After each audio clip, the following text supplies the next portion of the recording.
Hi, my name is Zoe Kramer and these are my audience members. This is my mom Megan and my stepmom Viv. Imagine walking across your graduation stage with your diploma in hand only to find a debt invoice of over $30,000 before you even start working at your first professional job. For most students and families, higher education is said to be the key to succeeding economically and landing a stable career. However, the cost of education is on the rise. These high prices put a big financial burden on many families and refrain many others from pursuing education.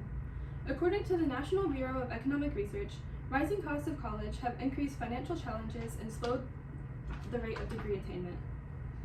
They said that students in schools who have not been heavily increasing their tuition rate, or quote-unquote, students attending less selective public sector institutions and students from below median family income are more likely to experience increases in degree time.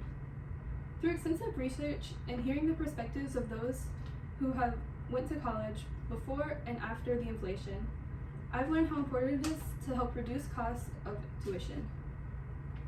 Today, I'll examine the costs of inflated educational costs, how that impacts lower income families, and the benefits that reducing costs would have on people in the world. I hope that you'll decide to take the actions needed to demand this change. The National Bureau of Economic Research also quoted that the likelihood of a bachelor's degree recipient graduating within 4 years dropped from 55% to 34.7%. The excessive cost of education has put higher education out of reach for more and more qualified individuals. Even for those who don't end up pursuing higher education, who do end up pursuing higher education, the inflation of college prices has left graduates with long-term crippling debt. As a result, the rate of graduation for colleges and universities has dropped, making degree-required careers struggling to find workers.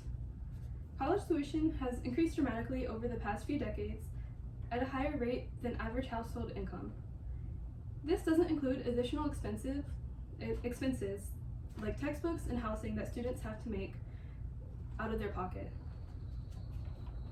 Lower and middle income students can't keep up with the rising costs, so they must take out loans, take full-time jobs, and reduce the number of classes that they take per semester to afford it.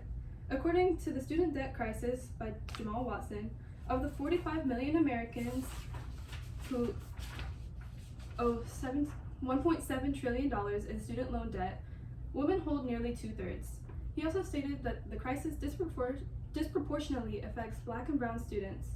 The inequality in the growing debt has only put higher education more and more out of reach for not only lower and middle income students, but minorities as well.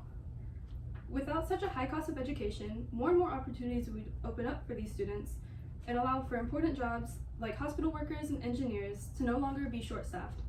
Imagine how much life would improve if our architecture was no longer rushed and the emergency room no longer has such a short staff and the wait time would be shorter. All because financial opportunities opened up for more graduates to be able to afford and fill these jobs.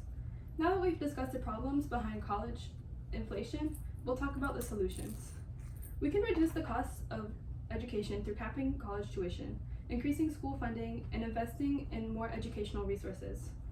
The impact of price caps and spending cuts on U.S. post-secondary attainment has found that, quote-unquote, a 10% increase in spending increases student enrollment by 3%. If state legislators invest in public education, tuition would be subsidized and debts would be capped, making public universities more affordable for lower income students and minorities. Imagine 2 years of tuition-free community college. This could be the case if public funding was to increase enough that state legislators were able to eliminate the cost of an associate's degree, allowing students to gain a general education without having any debt. This would make college so much more manageable for lower income students, allowing everybody to have an equal opportunity to gain a degree. Students who aren't constantly under stress from financial burdens of funding their education are significantly more likely to stay enrolled and finish their degrees. Increased funding would allow for this, reducing the cap of student debt and opening up financial opportunities to those of lower incomes. Also, Also, if we were to take the first step to increase student funding, the local economy would be contributed to. Graduates who would no longer be burdened by hundreds of dollars in monthly student debt would have more money to contribute to the economy. This could end up in a cycle, as those graduates who would now have more money would be able to afford to fund schools and future generations. Mandating free or low-cost textbooks digitally could help alleviate financial stress as well. Many public schools have switched over to free online textbooks for their classes. By making this a mandatory requirement for all colleges, the cost of textbooks will no longer be an issue for struggling students. Some of you might still have questions about reducing student debts. Are you concerned that university budgets are reduced? Are you thinking essential resources will be cut? Or what if my taxpayer money is affected because of this? Just because cuts are being made doesn't mean that any reduction will be achieved and that educational quality will reduce. According to Paul Weinstein, much of this reduction could be achieved by cutting administrative positions, which have grown disproportionately over the last 20 years. By cutting unimportant administrative roles, funds could be redirected into the classrooms and help reduce student debts for those of lower income students. Also, public reinvestment from the state and federal government, who could cover the cost difference, would allow for the college resources to remain the same without burdening students or taxpayers. Now that you've heard the problems and solutions of the student debt crisis, visualize this.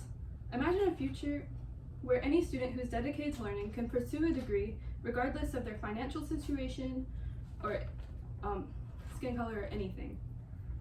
Graduating debt-free and ready to contribute to society is a dream that's out of reach for many students.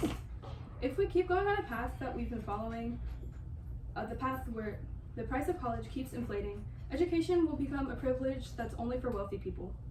Economic inequality will only grow, which will stunt innovation and force future generations into decades of financial hardship. As I've discussed with you, there is an imperative need for a redirection of student debt, or a reduction of student debt. The skyrocketing costs of tuition have created an unequal and suffocating debt for many students, especially those of lower income families. However, by capping college tuition, expanding public funding, and enforcing free online resources, we can make education equal to everybody.